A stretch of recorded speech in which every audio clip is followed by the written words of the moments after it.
Praise the Lord. இன்றைய தியானம் மத்தேயு 13:4-8 விதைக்கிறவன் பற்றிய உவமை.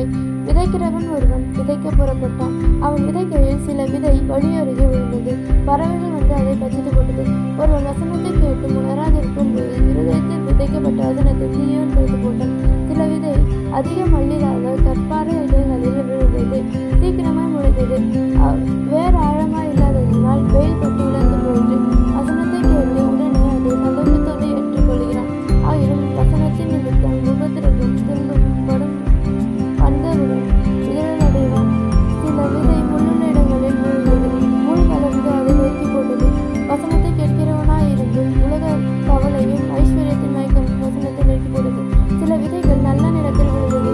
சிலது 100ஆகவும், சிலது 60ஆகவும், சிலது 30ஆகவும் பலன் தந்தது.